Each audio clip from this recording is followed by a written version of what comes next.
한 달 동안 선교와 교육기관을 갔다 왔더니 섭섭했습니다. 우리 교인 성도가 몇 명인데 그 조그만 땅덩어리에 풀 한 포기 뽑아주지 않으시고, 그 주차장 지나가다 보면 그 뻔히 보였을 텐데 그 상추 속에 상추들이 풀에 덮여가지고 신음하고 있는데, 정말 그 목사의 새끼 같은 애들이 그 상추 속에 제가 심어놨는데 지금. 여러분 참 신기한 게요, 한 달 동안 이제 선교 교육기관 나가 있는데 교회를 위해 기도하고 또 여러분을 위해 기도하지만은 상추 걱정이 되더라고요. 저것들이 소리를 맞지는 않았을까? 누가 또, 아니 드시는 건 좋은데 또 해치진 않았을까? 이런 생각이 들었어요.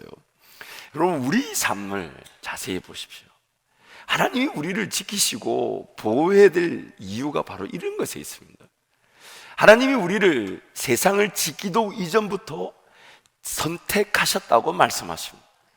그래서 그 선택이 포기되어질 수 없었기 때문에 제 가운데 있는 우리에게 죄인들이 치료해야 될 그 죽음이라는 걸 예수 그리스도로 대신 치르게 하시고, 그래서 하나님 편에서 볼 때는 우리는 아무한 일이 없지만 하나님 편에서 볼 때는 자기 아들인 그 하나님이 사람이 되셔서 죽음을 치루셨으니 어마어마한 대가가 나를 위해 지불이 된 겁니다.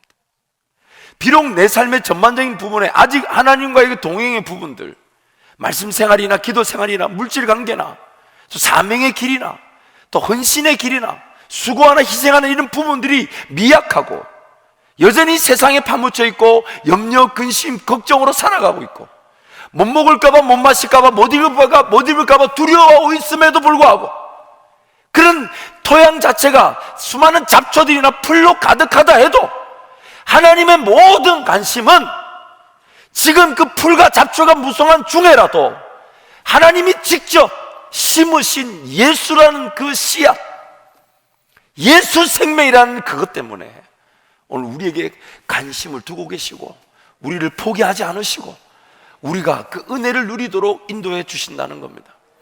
그래서 이제는 그 하나님이 우리 안에 성령 하나님과의 동행이라는 은혜를 주셔서 이제는 우리가 그 하나님 받은 은혜를 가지고 먼저는 내 삶을 개간해가기 시작하죠.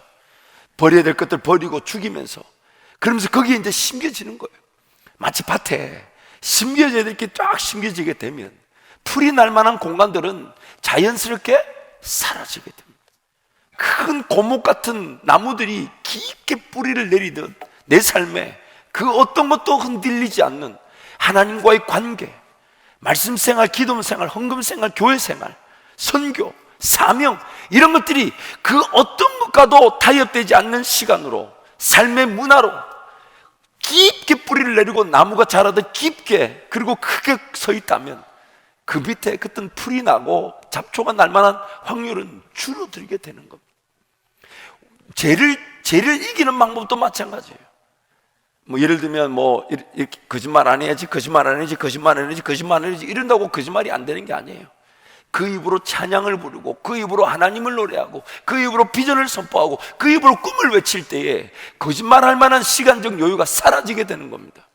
성령 하나님을 따라가게 될 때 죄를 이기게 되는 것처럼 내 삶에 심겨져야 될 게 심겨지게 되면 하나님의 모든 관심은 그 심겨진 겨자씨만한 작은 것이라 할지라도 하나님은 지금 성령을 위하여 심겨진 일이 자라 열매를 맺을 수 있도록 도와주시는 것입니다.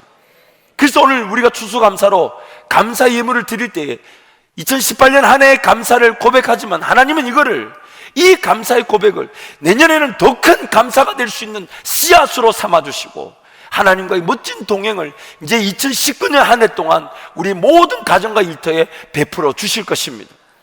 그래서 오늘 하나님의 관심 여기에 있습니다.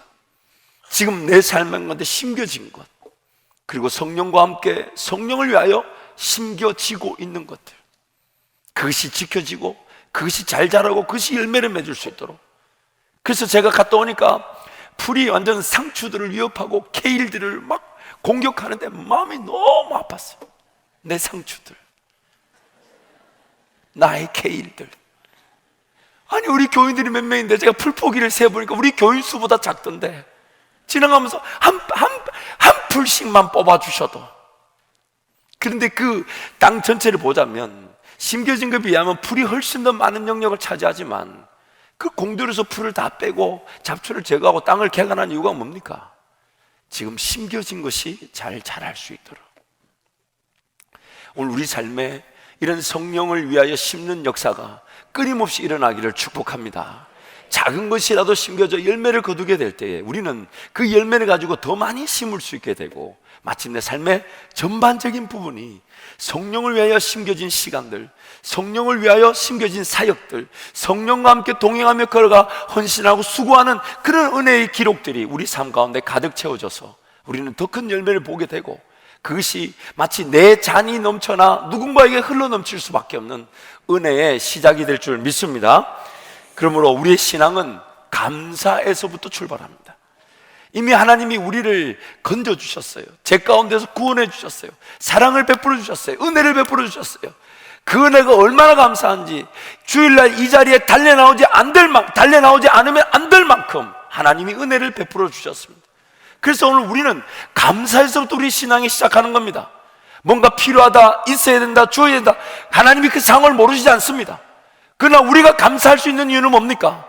지금 내가 처한 현재의 삶이 아무리 어렵고 힘이 든다 해도 하나님이 넉넉하게 이기게 하실 뿐만 아니라 하나님이 나에게 더 큰 은혜를 베풀어 주셔서 기어이 나로 하여금 더 놀라운 감사로 하나님께 예배하게 하실 것이기 때문에 오늘 우리는 감사하지 않을 수가 없습니다. 하나님의 자녀란 이유로 포기하지 않으시고 끝까지 기다려 주시면서 은혜 베풀어 주시고 내 죄까지도 예수 그리스도의 이름으로 도말하시고 용서하여 주시고 오늘 이 자리에 우리를 예배하는 자로 받아주신 것, 감사하지 않을 수 없습니다.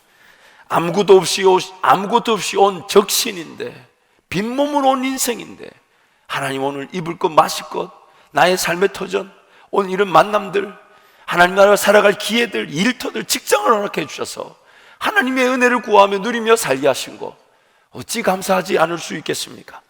무엇보다 감사한 것은, 또 아무리 강조도 지나치지 않은 것은 베푸신 은혜가 감사하여 그냥 감사한 것뿐인데, 주신 은혜가 너무 감사해서 감사한 것뿐인데 하나님 그것을 더 큰 감사를 위한 씨앗으로 여기시고 더 많이 구별하고 더 많이 헌신할 수 있는 은혜의 열매를 주신다는 것입니다.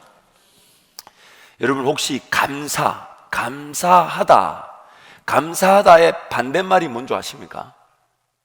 참고로 감사하지 않다는 아닙니다. 감사하다의 반대말을 이 감사나눔신문의 김용환 대표는 이렇게 얘기했습니다. 감사의 반대말은 무엇일까요? 당연하다입니다. 늘 당연히 여기는 것 말입니다. 공기가 당연하다고 여기고 물이 당연하다고 여기고 햇볕이 당연하다고 여기지만 곰곰이 생각해보면 이것들이야말로 가장 소중한 것들 아닙니까? 신앙이 식어지고 하나님과 관계가 위기가 처해지는 가장 대표적인 원인이 뭐냐면 감사하지 않기 때문입니다. 하나님이 지난날에 베푸신 은혜를 감사하면 지금 내 현재의 삶의 어려움이나 아픔도 하나님이 해결해 주실 것을 믿게 될 것인데 그 지난날에 베푸신 은혜를 잊어버렸어요. 그래서 지금 문제의 어려움이 하나님의 능력보다 더 크게 보이는 겁니다. 지금 내가 처한 어려움이, 아픔이 하나님이 도저히 해결하지 못할 것처럼 착각하게 만드는 겁니다. 왜입니까? 베푸신 은혜에 대한 감사가 없기 때문에. 감사할 줄 몰랐어요. 당연하다 여기고 하나님을 감사하지 않다 보니 지금 베푸실 하나님의 은혜, 함께하고 오신 하나님을 기대하지 않더라는 겁니다. 딱히 잘못한 것 같지 않지만 감사할 줄 모르고 당연히 여기는 그 자체가 하나님께는 가장 큰 범죄일 수 있습니다. 감사가 지극히 당연한 것임에도 불구하고 감사할 줄 모르게 된 것, 여러분 사람의 본문으로서 한번 생각해 봅시다. 하나님이 우리를 지으셨을 때 천지 만물 모든 걸 다 지으신 다음에 맨 마지막에다 창조하셨어요.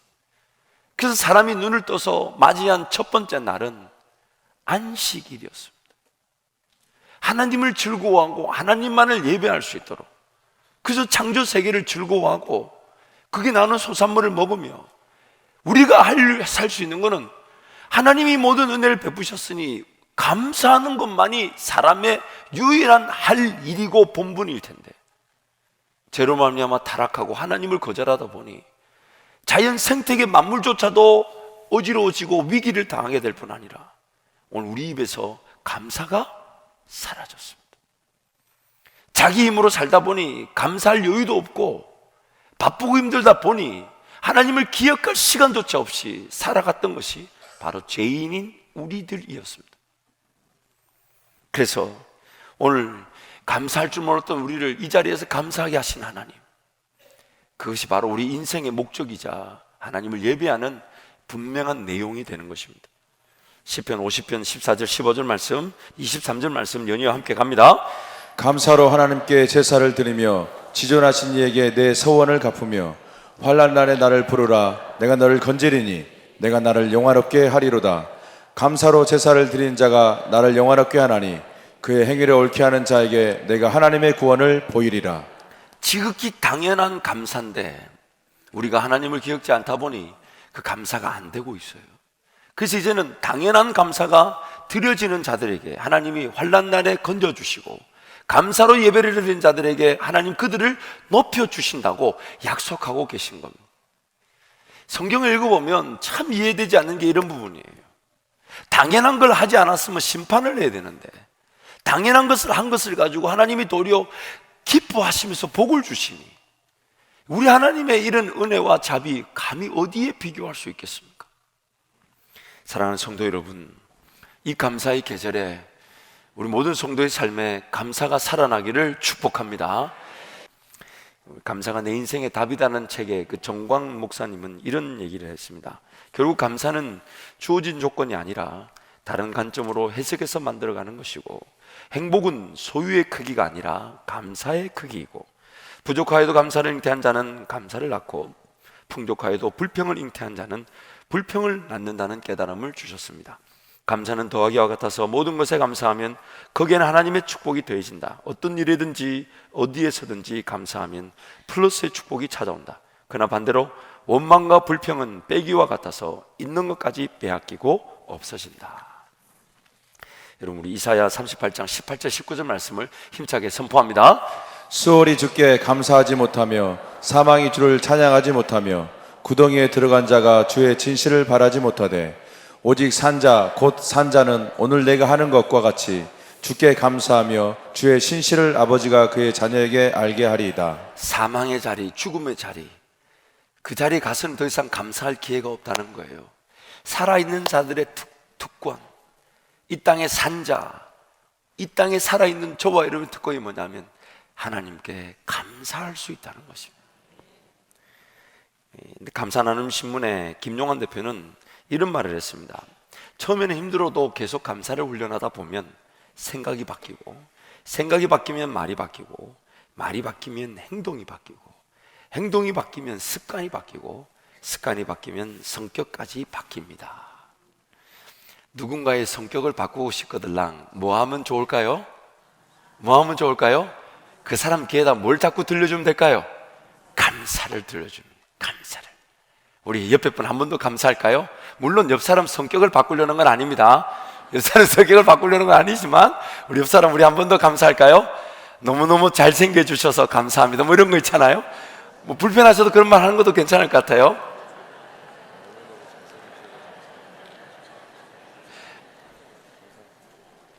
여러분, 우리 내하수체에서요, 제가 책을 하나 봤는데 마르코 라울란트라는 분이 호르몬은 왜라는 호르몬 관련된 책을 쓰셨는데, 그 책의 내용에 보면 우리 몸 안에는 구석구석에 호르몬이라는 게 생기는데, 특히 이 내하수체에는 이 옥시토신이라는 호르몬이 생성된다고 합니다. 이 옥시토신은 사랑의 호르몬으로 잘 알려져 있는데, 특히 어머니들이 출산을 할 때에 그 고통 중에 있을 때 이 옥시토신이 호르몬이 생성이 되어서 출산 중에 있는 아기가 그 어머니는 힘들지만은 어머니의 고통 중에 아기는 그 어머니의 사랑을 이 옥시토신을 통해 느낀다고 합니다. 그래서 아이들이 태어나면 또 수유할 때 그 어머니의 옥시토신이라는 호르몬이 아이에게 그대로 전달돼서 그 모성애가, 아이와 어머니의 관계가 생긴다는 거예요. 그래서 제가 깨달은 게 있어요. 그래서 남편이 두 번째가 됐구나. 그때부터 남편들이 밀렸구나. 분명히 결혼 전에는 나 없으면 못 살 것처럼 해놓고 자식을 놓자마자 남편이 더 이상 남편으로 보이지 않는 거예요. 그냥 말 그대로 남의 편이 돼버리는. 그럴 수 있고, 더군다나 저희 집은 셋이나 낳았으니 제가 지금 네 번째가 된 것 같아요. 네 번째. 감히 제가 순서도 네 번째라고 말할 수 있을지 모르겠지만 기대하기는 네 번째라도 자리를 차지하기를 바랍니다만, 근데 그 옥시토신이라는 게 이 사랑의 이 호르몬이라 그래서 어떤 이 자기 자신에게 긍정적인 힘을 가져다 준다는 거예요. 그리고 뭔가 자기도 사랑의 호르몬이 나오니까 자기 눈으로 바라보는 시선도 달라지게 되고, 또 그러다 보니까 자기 입에서 나오는 그 언어도 달라지게 된다는 거죠. 그래서 제가 이제 그 옥시토신을 이렇게 쭉 이렇게 검색을 해보는데 또 재밌는 기사들이 있어요. 약간 자폐나 의기소침한 자녀들에게 이 옥시토신을 처방해주면 아이들이 자신감이 생긴다는 겁니다. 자기 자신을 사랑할 줄 알면서, 물론 이 부작용이 좀 있긴 하대요. 성적인 어떤 욕구나 이 성감대들이 좀 너무 지나치게 이렇게 일을 해서 좀 그런 불편한 것도 있지만 자신감이 생긴다. 그러면서 또 재밌는 기사가 있어요. 연애를 잘 못하는 총각들이 옥시토신을 먹으면 좋답니다. 제가 우리 청년들이 이제 소개를 하면 참 이렇게 연애가 잘 안 돼요. 그래서 제가 물어봤어요. 도대체 너 소개팅 가면 무슨 말 하냐? 그 제가 차마 입으로 말할 수 없는 말들을 해요. 제가 그 말 들으면서 앞으로는 사람을 안 만나는 게 좋겠다. 그 말 듣고 너를 좋아할 만한 사람은 이 땅에 한 명도 없다. 있으면 의심스럽다. 근데 그런 청년들에게 이런 옥시토신을 좀 먹여서 보낼 필요가 있지 않을까? 그럼 좀 달라지지 않을까? 심지어 어떤 그 게시판에는 이런 댓글도 있었어요. 스프레이가 나왔는데 코에도 이제 집어넣는데 이 옥시토신한 호르몬 스프레이를 이제 예를 들면 소개팅을 갔다 하면 그 자매가 앉는 자리 주변에다 좀 뿌려놓으면 자매 눈이 바뀐다라는 근거가 없는 게시의 글이 굉장히 눈에 띄었습니다. 이 대림대학교 총장을 역임하셨던 제갈정홍이라는 이 박사님은 이렇게 주장하십니다. 우리가 스트레스를 받으면 몸에 코티솔이라는 이 호르몬이 생긴대요. 즉 스트레스를 저항하기 위한 건데, 이 코티솔이라는 호르몬이 분비되고 나면 뇌에 있는 해마라는 걸 죽인다고 합니다. 뇌의 해마가 뭐냐면 인식하는 인식작용을 돕는 일인데, 그 인식하는 게 떨어진다는 거죠. 예를 들어 사람이 앞에 있는데 사람이 사람으로 안 보이면 무슨 좋은 말 해도 안 들린다는 거죠. 그 스트레스가 생기면 이 코티솔이라는 분비물 때문에 이 뇌 해마가 죽는 일이 일어난대요. 그래서 욕을 많이 하거나 욕을 많이 먹으면 그런 어떤 해마 때문에 해마가 죽어져서 사람이 긍정적인 기능이 상실된다는 거죠. 근데 반면에 이 옥시토신이, 이 사랑의 호르몬은 언제 분비가 잘 되냐? 감사할 때 분비가 잘 된답니다. 감사를 하면 옥시토신이라는 분비물이 착 분비가 되면서 본인도 또 감사의 말을 듣는 상대방도 사랑의 이 시선들이 생겨나게 된다는 거죠. 그래서 여러분 집에 가셔서 한번 이 부부간에 한번 실험을 한번 해보셔도 좋을 것 같아요. 그 바라기는 오늘 또 우리 2부 예배 때 첫 예배 드리는 아기들이 있었는데, 바라기는 또 그런 사랑의 호르몬을 통해 또 늦둥이들이 생겨나는 것도 괜찮지 않을까. 별로 반가워하지 않으시네요. 보니까. 그래서 어쨌든 여러분, 이 감사의 언어가 내 입에서 나올 때에 나에게, 그리고 듣는 사람에게 이 사랑의 호르몬이라 불리는 옥시토신이 생긴다는 겁니다. 그래서 제가 우리 남자 청년들을 위해서 좀 다량으로 구입할까 이렇게 고민도 좀 하고 있습니다. 이 감사라는 것은 하나님이 창조한 이 사람이 하나님께 영광을 올려드릴 수 있는 처음이자 마지막 제사의 내용입니다. 하나님 그분을 기억하고 그분 지신 세상에서 그분 은혜로 살아갈 때 그 하나님 때문에 우리는 감사할 수밖에 없는 것이죠. 예레미야 우리 30장 18절 19절 말씀을 우리 함께 선포합니다.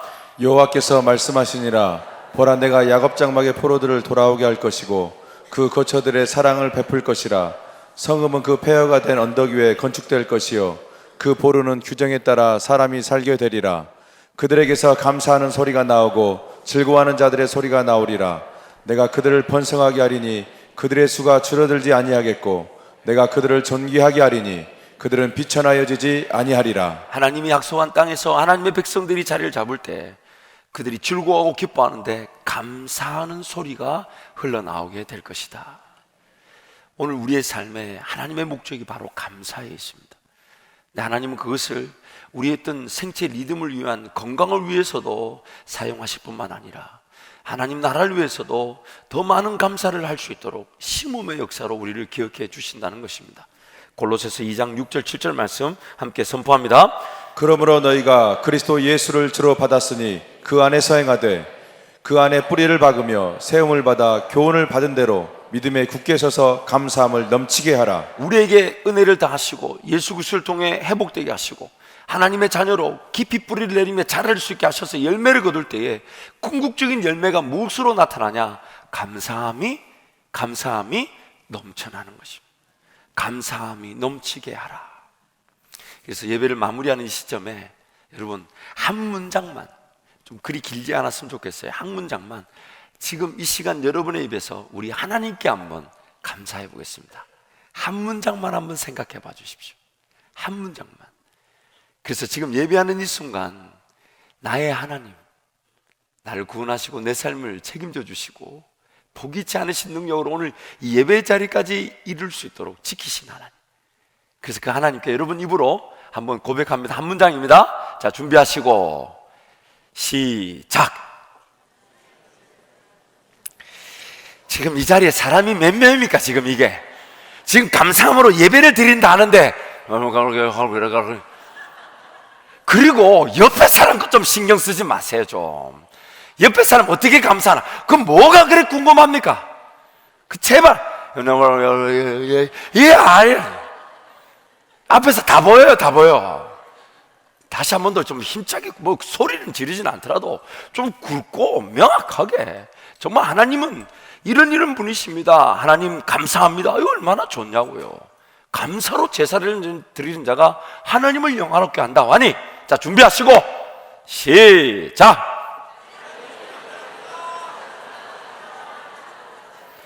좀 처음부터 좀 이렇게 하시. 처음부터 이제 충청도 지방색은 사라져야 될 줄 믿습니다.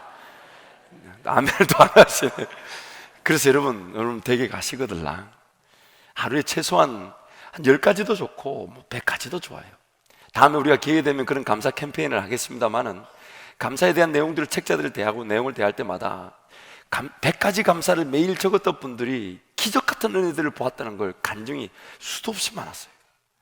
그래서 다음에 우리 교회가 한번 그런 캠페인을 공식적으로 벌리겠지만은 여러분 가정에 가셔서 감사를 한번 기록해 보십시오. 저도 이번 우리 주보의 푸른 초장 칼럼에는 설교의 내용을 좀 요약했기보다는 우리 한밭 제일교회, 우리 교회가 하나님께 받은 은혜를 한번 제가 감사해 봤습니다. 적어보니까 너무 많았는데 주보 지면이 짧아서 25가지만 적어 놓았지만, 정말 하나님 그 베푸신 은혜를 기억해보고 생각해볼 때 이만저만이 아니었습니다. 여러분 삶에서 이 감사가 넘쳐나기를 축복합니다. 그래서 감사로 날마다 하나님을 기억하셔서 하나님이 여러분 감사를 더 큰 감사의 자리를 인도하시는, 그래서 날마다 우리 성도들이 모일 때마다 정말 별의별 희한한 감사들이 나올 수 있도록 축복하며, 그 감사로 우리 모든 성도의 교제가 더 풍성해질 것을, 우리 하나님께서 그 은혜를 주실 것을 믿고 감사를 드립니다. 이 시간 한번 통성으로 기도하겠습니다.